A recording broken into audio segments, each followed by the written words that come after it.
Of course, about the family abuse, that as we talked before, it's based on real experiences, so I hope it will resonate with people. And not in a bad way. I don't want anyone to get triggered by this, but I hope the story that I want to tell will give people hope that things can change. I do really appreciate that message. Before we start, there's a little favor we're going to ask for. If you're watching on YouTube, please subscribe. If you're listening on Spotify, hit that follow. It is completely free and it tells the platform to show the podcast to more visual novel fans. That support keeps the lights on and the episodes coming. It is the only way we can keep doing what we do. Thank you for being here. Hey everyone, welcome back. I am Lover's Lens. And I'm Morik. Today we're venturing into a world of betrayal, loyalty, and icy kingdoms with the developer behind My Wife is a Spy. Some of you who've been with us since Season 2 might remember Anna Konchak, the game designer and writer of Transparent Games, from our episode on Saintess of the Golden Bow. Well, she's back with us today, and this time we're going to talk about her latest project, My Wife is a Spy. Anna, it's great to have you back. For those who may have maybe newer listeners or discovering Transparent Games for the first time, could you reintroduce yourself and share your role in My Wife is a Spy? Hi, I'm Anna, or Lavinia, the project manager and writer at Transparent Games, a Polish Otome visual novel company. Our first game, Saintess of the Golden Bow, was successfully founded on Kickstarter a few months ago. Recently, we announced our next project, which is My Wife is a Spy. I'm here to talk about it today. I am very glad that you're back on our podcast, Anna. And before we start talking about your new game, I actually wanted to ask you about your Kickstarter campaign since you mentioned it. And I'm just want to know generally how you feel after your project got funded. So we got over 150% funded up to our first stretch goal, which was partial voice acting. We are very grateful for the support we received from the community and the great reception of Saintess. Right now, we are in the development phase where we have almost all art made, and I'm working on the script with Lydia, my lead artist, working on improving the art side of things. And we don't have a release date yet, but we hope it will be next year. That's great news. I'm very happy that your project got funded, and I think that Hubert did an amazing job since the project managed to get fully funded and even some stretch goals to be achieved. Are you gonna be working with Hubert again for My Wife as a Spy? Yeah. Hubert is our marketing specialist, and we will be working with him for My Wife as a Spy and any future titles we want to make. That's amazing. Okay, so let's talk about the premise, because it's one that immediately hooks you. For those hearing about My Wife is a Spy for the first time, can you give us a quick overview of the story? You play as the nameable MC who is a victim of family abuse. This is a trigger warning on the page and in the game. She gets hit by a delivery van and reincarnated into a Renaissance-esque fantasy world, which is inspired by how Korean webcomics portray Otome fantasy stories. She takes over the body of Sofia, a count's daughter and a side character in this webcomic. She's supposed to fulfill a mission and go back to our world. And to do that, she needs to spy on the Duke of the North. But the player has a choice if they want to betray their new husband and become a true villainess, or go down the path of law. I love how the truck has become, delivery van in this case, the universal way of sending people to another realm. Mm-hmm. So quick transportation. Quick transportation. It is a delivery truck. It is a delivery truck. So, I was wondering, is this game connected to Saintess of the Golden Bow in any way, seeing as the main character mentions that Sofia is part of the entourage of a Saintess from a webtoon she read about? It's not directly connected, although you may be surprised to see what Saintess Chiara and her knight Antonio are like in the full game. So, there might be some references. Some Easter eggs, Okay. So the world building is striking, like frozen battlefields, famine, monsters, and political intrigue, all inspired by Renaissance Italy and medieval Sweden. what inspired you to create this divided world between the South and the North? I wanted a fish out of water story for Sofia and our MC. MC is a modern girl, and the character she's reincarnated into is from the South, so for both herself and the memories of Sofia she inherits. The North is a foreign place. As you can see in the visuals, in the visual novel, the South is represented by pinks and reds and Renaissance Italic outfits, while the North is inspired by old Swedish castles and represented by blue.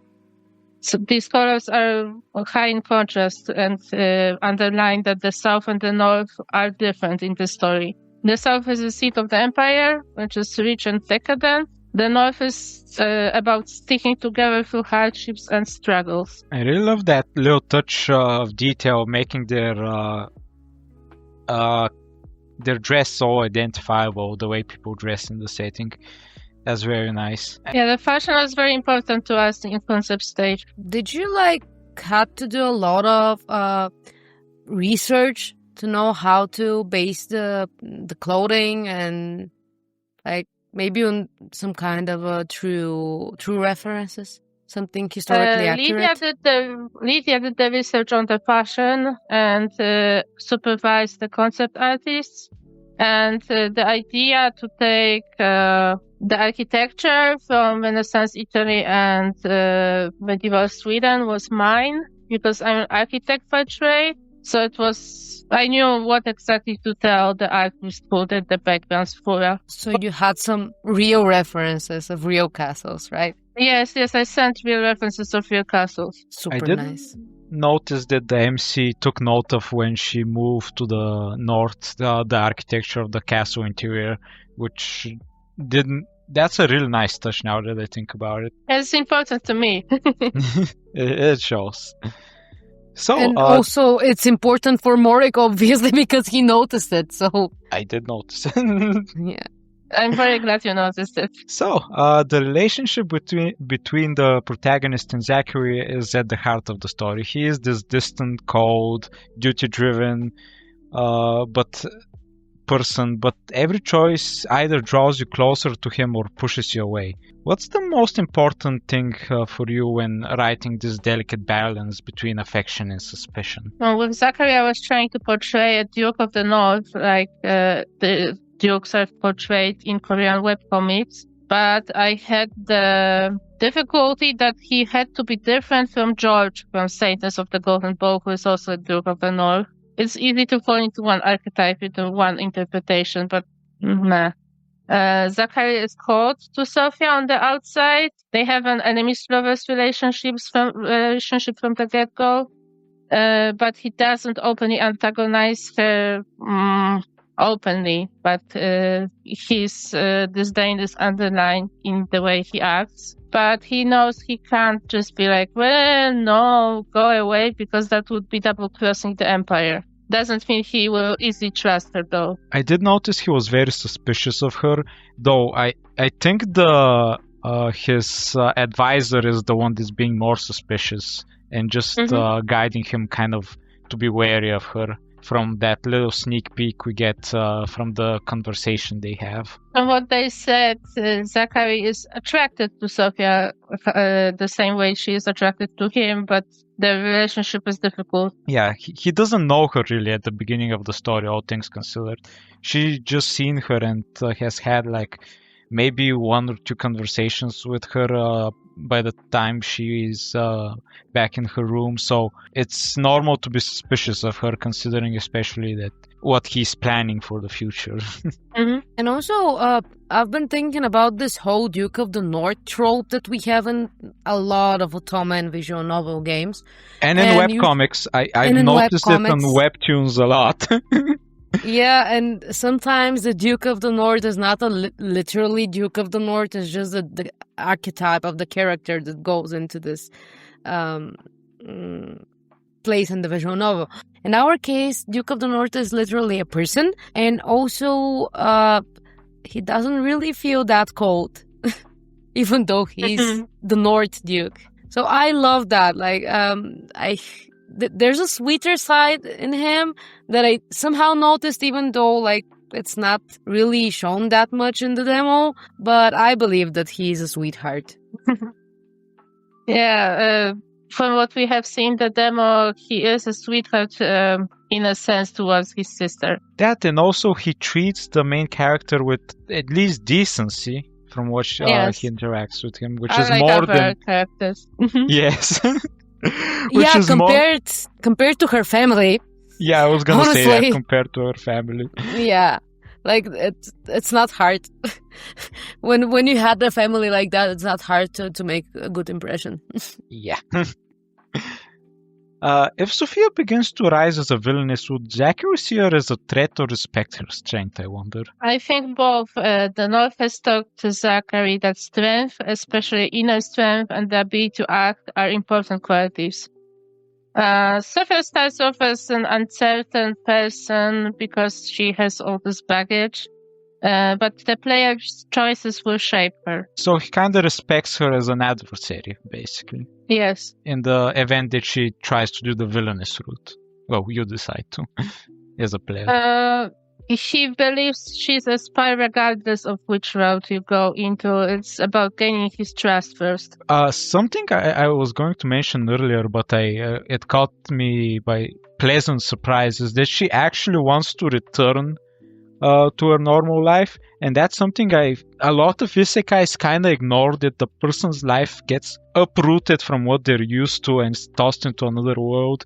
And they kind of ignore the fact that most people in that situation would like to return to the normalcy they know, even if it's not that good, because it's what people are used to. So I really love the touch that she actually has as a goal to return to her former life. It makes her feel more like an actual person. Yeah, and she worked very hard to change her life and achieved her dream. She wanted to start her new job and move out. So yeah, she just got her new job, and it feels like almost like she got cheated out of that. Yes. I'm also interested, are you planning to bring more love interests to the game in the future? No, because you're married to Zachary in the game, so introducing other dateable men, I consider it cheating on your husband, arranged marriage or not. Yeah, I see, yeah. It makes sense for the narrative you're trying to tell, that he's the only potential love interest. Though, the Otis, I think, was his name. If I didn't know better, and if you hadn't just told me that, I'd almost suspect him being an alternative. No, the focus is on Zachary's and Sofia's relationship and being a villainess or falling in love. That's the game. It's not supposed to be a very long game either. So, yeah. Very surprised by the reception, considering that it's a small game. Well, Otome community loves villainous games. Honestly, I can see that now. I in the beginning, when we started doing this podcast, you would be surprised how many villainous games we found. Many good villainous games as well. Like, this is a popular trope, as we can see. So, My Wife is a Spy also emphasized player agency. You can strive to be a dutiful Duchess or lean into your darker side as a villainess, which, like we said, everybody loves. What kind of emotional journey did you want players to experience across these diverging paths? So the way I have it planned, both options will have the player discover Sofia's strength and agency, but in different ways. In the beginning, Sofia tells the player she believes she amounts to nothing, but her interactions with Zachary and other characters at the castle, through them, she will be able to be more sure of herself, and when she's more sure of herself, she will be able to take more actions. And through that, the player will be able to shape the story and have relationships with others. So, a question about the main character. In this new world and body she has, what scares her the most, and what excites her the most? MC is a very lonely person. She's scared of trying to befriend others and them turning her away. But she's also most excited about the prospect of getting to know people. So she won't give up easily. The main quality, I think, of this MC, I think that it was the same for Celeste in Saintess of the Golden Bow as well, but in a different way. They are very resilient. What you said about her being both scared and excited to about people. That's the paradox of the shy person. And I've experienced it myself. I like talking to people. I'm scared of talking to people. It's interesting. She's shy, but her personality is also repressed by the fact that she has lived through many instances of traumatic experiences through the abuse. Yeah. I feel like Zachary's sister is gonna help her a lot in the full game. I feel like she is going to be her guiding light into the whole moral dilemma. Maybe this is the person that's gonna make her feel at home, make her feel loved and accepted. Maybe this is the person that's gonna help her navigate through the castle, for example. I don't know. Maybe you can just tell me a little bit about that. I don't want to spoil it, but Sofia or MC, you will get to befriend people within the castle if you so choose. So one of them is Bridgette, that's Zachary's sister. Mm-hmm. She's already friendly to you when she meets you. She's already started the process of befriending you. True. I love her. She's a young girl. She's 15 or so. Has great energy. I love her. Okay, so let's move on to the art and visuals. So the art in the game is stunning, honestly. Beautiful illustrated CGs and expressive sprites. What was your approach to designing the world that feels both historic and fantastical? Okay, so we took inspiration from Renaissance Italy for the south and late medieval Sweden for the north. I had particular castles I used as a reference. We said that already, but just to sum it up, this way we made a world that is both grounded and fantastical, and we hope that European players and lovers of architecture and fashion from years past will be able to appreciate the visual direction of the visual novel. Now when I think about it, I've never been to Poland, but I heard that you have a lot of castles. Yes, some of those castles were made by a group of knights who came from Prussia, if I'm not wrong. And one of the castles was also an inspiration for this. Well, I've actually been to Poland, in Krakow. I remember seeing there was first thing that made me an impression, the dragon statue. Mm-hmm. And the second was the castle next to the dragon statue. But that castle is from a different epoch than the ones I reference. I see. The ones I reference are from the north and from medieval times. I feel like, in general, Poland is a very fantastical country. And, like, considering the fact that the Witcher franchise comes from there, the games and the books and everything. And Percival as musicians. So I guess it's just a nice setting that you can write about. It's a nice setting that you can write fantasy stories and take inspirations. Yeah, we have plans for that, but not for this or next year. But the year after that, we're playing the long game. In the long game. Yeah. So we're gonna see each other a lot, I guess. Yeah. So, talking about inspirations, I wanted to ask you, were there any specific inspirations behind Zachary's design as the Cold Duke of the North or for the constraining warmth of the South? Okay, so for Zachary, we did take some inspiration from Sweden, but he is designed mostly by analyzing Dukes of the North from Korean webtoons. He has classic dark hair and blue eyes, of course. It could also have had red eyes, but we didn't want that. He wears a full coat, but he has another sprite as well in different outfit, but that's not visible in the demo. I actually tried to imagine him with red eyes, and I think that he could have looked like the vampire. And for me, blue eyes and dark hair is an amazing combination. Like, generally, I don't like blue eyes because I have blue eyes, and I believe that people with blue eyes are creepy. When they look at you, it feels like they see your soul directly, and I am so sorry for the people that have to look me in the eyes. It's awful. But generally, as a combination, dark hair and light eyes, it's amazing. It's very, very attractive. And I'm happy that she chose this option. If you remember George from Saintess the Golden Bow, he has brown hair. And people pointed out to me, how can he be a Duke of the North if he has brown hair? Dukes of the North have black hair. Oh, so people were actually pedantic about that. Yes, since the game gained a lot of popularity, a lot of people had opinions about it.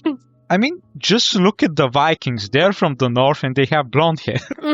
Yeah. True. At some point, I was like, Saintess is no longer just my Lydia and Hubert's and the team's game. It just lives rent-free in people's minds. So as many people as there are, as many opinions are about Saintess. I think it will be the same here. Well, we'll see in the future how it goes, but for now, you managed to gain some popularity on this game as well, and I guess that your success with Saintess of the Golden Ball is actually important for that kind of stuff, because people are actually interested in your games, so it's quite nice. I hope so. Yeah, but this game is gaining wishlist faster than Saintess, actually. Really? I think we nailed it with the villainess concept and with the presentation, I think. Oh, it's great. Honestly, and I actually wanted to ask you about Sofia's design as well. Like, how did that work out? Okay, so for Sofia, pink and red undertones were chosen as some contrasting color for Zachary's blue. And she has 5 outfits. You won't be able to see all of them in the demo. All of them are based on Renaissance Italy and some on Sweden, because she gets an outfit for being a Duchess if Zachary accepts her. And of course, these are fantastic interpretations of the historical outfits. Not actually obviously very accurate. Not very accurate, but completely accurate. Now, when I start thinking about the game as a whole, I wanted to ask you, since you're working on Saintess of the Golden Ball, like finishing the full game right now, why did you decide to make a smaller project? Is it because of the Otome jam? No, it was supposed to be a side project at first, so that's why we didn't expect this much popularity. And as you notice, as we mentioned, this is a game where we have the main character being from an abusive family. We had some amount of that in Saintess with father, but Celine, as Celeste, doesn't accept the fact that Celeste's father is very abusive towards Celeste. He doesn't take that as something that influences her. But here we have Sofia, who is from an abusive family. And that is it has personal value to me, because it's something that I'm working through right now. And I wanted to share a story that is based on my experiences. And it was supposed to be a side project. I didn't expect it to blow up this much. I guess people are relating with this topic. Like, a lot of people are coming from abusive families, and it's still a taboo topic, and people don't really talk about that. I guess that's why a lot of people like your game, because they relate to it. They relate to the whole experience. It's very sad that so many people have to relate to something like this, but I tried to make it as real as possible. So yeah, that's why there's a trigger warning in this game. It's not for the faint of heart. True. On the contrary, I think that it's a very positive thing that we start normalizing talking about our trauma when it comes to toxic family relationships. So even through games, you're doing God's work here, talking about stuff like that. Yeah, this game might be the perfect, how do they say, depresso espresso, or espresso depresso. That's what I heard about it. But it's a game about hope. This is not like it's not supposed to depress you for a very long time, just for the first hour, so you can get a feeling about what MC and Sofia have gone through. But overall, it's supposed to Unless you get the bad ending, it's not supposed to end badly. Okay, and to get back on the designs, I have like only one comment on the designs, and I guess it's a little bit weird to me. Sofia has the Princess Bubblegum vibe with this pink hair and everything, so sweet. And Zachary has Jon Snow vibe to me because of his clothes and his dark hair and the way he acts. So I guess this is the weirdest crossover in the galaxy. It's Game of Thrones Adventure Time. I mean, the Adventure Time already has some Game of Thrones aspects. Yeah, true. But yeah, like I really liked your characters here. Like they are relatable and with good concepts and good designs. And I am absolutely sure that people will love this project, and you will gain even more popularity than you think. It will be a fun year next year because we also want to start on the George DLC when we release Saintess. So you have 2 projects with Dukes of the North back to back. Yeah. So, I also want to talk about gameplay and features. So, let's talk about the systems. Players can expect around 8 to 10 hours of gameplay for the finished game, with multiple endings, affection versus suspicion mechanics. Could you break down how players' choices shape not just the relationship, but also the fate of the entire North? So I will give the long answer. So basically, my first choice was that the game was supposed to be shorter by being one love interest and the alternative of not romancing him, but having it being a valid choice anyway, having the opportunity to see a different kind of game if you choose not to romance Zachary. Of course, I think most players will do both routes. So yeah, it sense the gameplay. Multiple endings. There will be multiple endings since we have the 2 routes and also bad endings. I have 5 planned for sure, but as the game develops, as I write, we usually see that there will be more. And we wanted the game to have more gameplay than Saintess of the Golden Bow, which only has one system, the affection system. We also have suspicion mechanics, which count how the castles, so Otis, Zachary, and one other character, what they hear from Sofia and how they react to it. They share information, and the whole castle can be suspicious of you, and Zachary can take action if he decides you're too suspicious.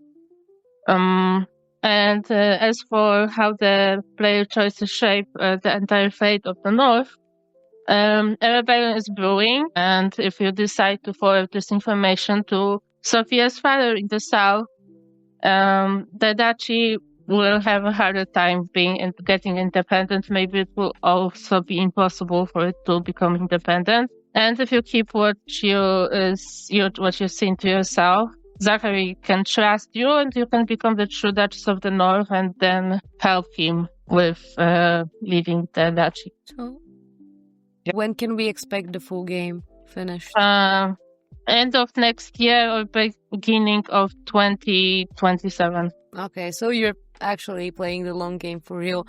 Honestly, I am very excited for the full game, and the suspicion mechanic sounds very interesting. I will be waiting for the full release for this project as well. Like, it's gonna be Saintess of the Golden Bow, and then My Wife is a Spy. So I wanted to ask you, for the Saintess of the Golden Bow, you have partial voice acting unlocked as a stretch goal. Are you planning a similar thing for My Wife is a Spy? I mean, both Kickstarter campaign or voice acting in general? Right now, nothing is certain in both regards as of yet. I am working on finishing Saintess of the Golden Bow's Kickstarter and releasing the game before I decide if I want another Kickstarter.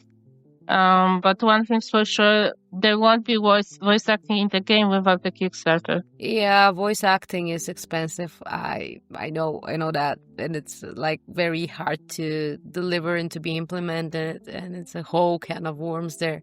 But how does it feel for you to get to hear your characters in Saintess of the Golden Bow? Is it like super nice?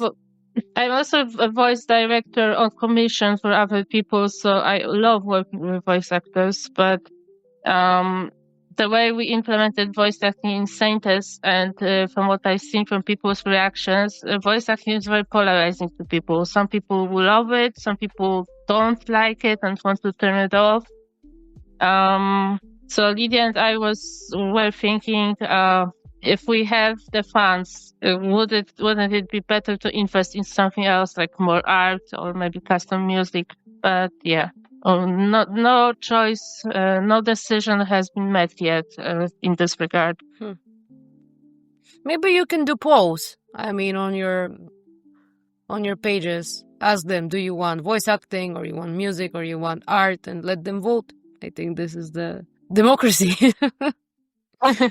Since you said that your games live rent-free in your fans' minds, I mean, it's only fair to ask them, I guess. I guess. That's an option, of course. Speaking about the fans, so the demo released in Otome Gen 2025 and has gotten quite a bit of responses already. How has the feedback from players influenced your approach in polishing the game? So I originally thought about this game about, it's a game about romancing Duke of the North, and you have the option of being a villainess. But it seems that those two options are equal in people's minds. They want both equally.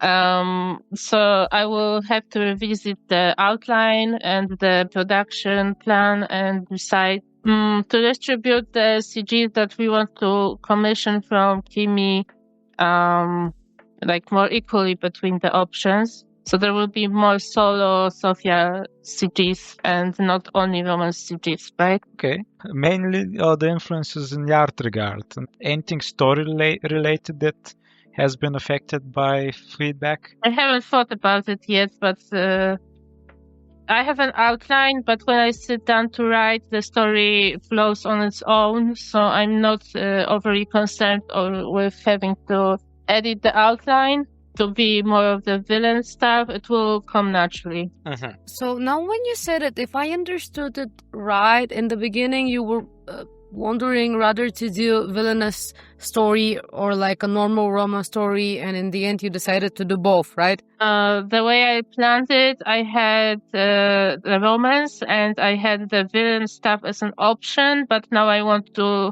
do both routes as equally important.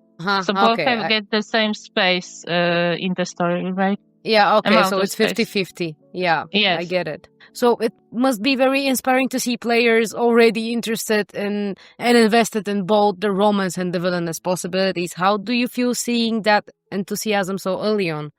So yesterday the Fall in Love Festival on Steam ended. We took part in that with both games. And it's been just a little over 3 months from the time that we announced My Wife is a Spy, and 3 months since we published the demo, the first demo on each. And we already have 1,700 wishlists on Steam. Wow, that's a lot. Yes. Congrats. So, thank you. And the interest is more pronounced than for Saintess, and we were gaining faster than we did for Saintess. And Lydia and I are very shocked by what happened. Now, the game is much smaller than Saintess, so of course it is still a lot less expensive to make. So with the current support, we think that we are secure for release already, and the release is still a year and something away. We're really humbled by the support. I wonder how many wishlists we will have on release, since we will be taking part in a few more fests. And the game is gaining organically as well. This is like the example I am searching for to tell people, you see, when you work hard, you get the good stuff in the end. And you guys worked hard, and now you're getting the good stuff. You're getting the popularity, you're getting the wish list, you're getting the comments, people like your product. Well, this is amazing. Like, it's very inspirational. I love that. I love the way that unfolded. Like, when we last talked, you were just in the beginning of your Kickstarter campaign. And now it's finished, and I feel like you're very inspired and ready to do stuff, you know? Saintess also has over 3,000 wishlists. So, wow. Yeah. Yeah, it gives me hope that what I want to do, which is visual novels, is valid and that there is an audience for our games. I've been doing game dev with Lydia for, I think it's 5 years now. We have many other games released for free on each. So if anyone wants to check these out while you wait for games from us, commercial titles, so feel free to do so. Yeah, guys, go check on Anna's HAO page. Like, there is a lot of stuff to see there. And also, we're moving to one of my favorite parts of the interviews. Like, my favorite parts of the interview is the interview, but like, some parts are more favorite than others. And we're talking about the exclusive sneak peek that I actually love. And Anna sent us a concept CG thingy that I'm gonna share with you guys and we're gonna comment on. Okay, so tell us, what is this? This is the concept of Zachary's sister, right? Yeah, this is the concept for Bridgette. I wanted to show it so you could see how it goes from our concepts to the final sprite, which you can see in game. Mm-hmm. And it is a different art style, but we use brushes to speed up the process and to make it easier to copy the outfit in CGs. And here we have the base colors for it, and some stuff can be copied into the sprite by the sprite artist as well, like gems and jewelry if it's fully rendered. Here it is just a concept. Yeah, I love the little details. Like that's a proper concept art here, and I love the detail on the hair here. It's very pretty. And is this numbers here like the numbers of the brushes that you're using, or? Yes. So Clip Studio Paint, this is the program that we use in our company. It's very beautiful. Like, I love seeing concept arts. Like, that's how you can see where the character starts from and what the final result is. And the initial idea is always very interesting to look at. Thank you for sharing this with us. And I must say that her dress is amazing. I would love to wear a dress like that. Stopping you. Well, on Saturday, I'm actually going to this ball event. And if I had a dress like that, I would wear it, honestly. But I don't. It looks expensive to make. That's the biggest obstacle. That's the biggest stop. Yeah. So we're moving ahead. Okay, so looking further ahead, Steam release, wishlist goals, and extended demo content.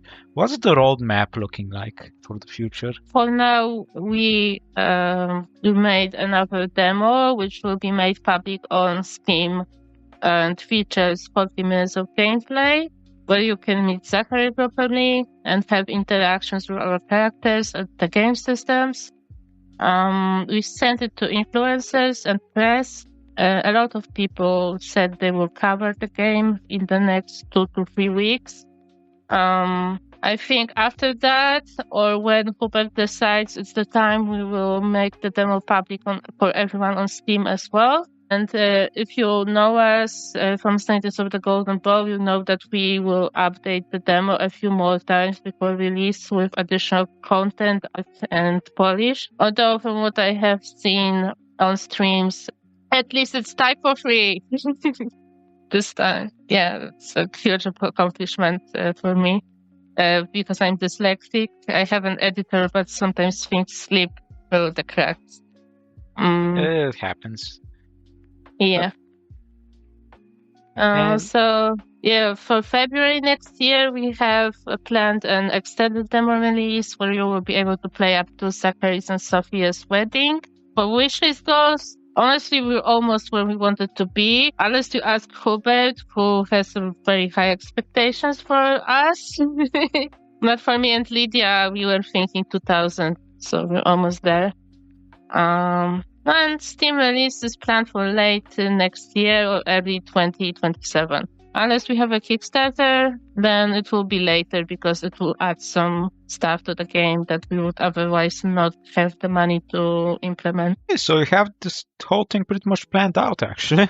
Planning is something that I do a lot. I have a very extended Excel.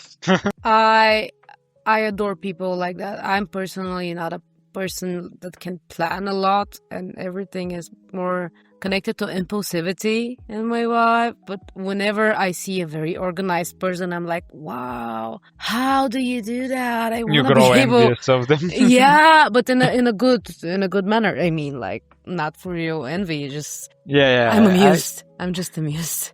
We have to remember that when we make a plan for like end of next year, things can move because, for example, this month I will be taking a break because I have some health stuff to take care of, and that pushes the development back a month, of course, right? So first we need to release Saintess. We want to focus on that, and in the meantime, while we work on Saintess, give me the sprite and CG artist for while we'll be working on CGs, and then we will put it together, and bam, it's out.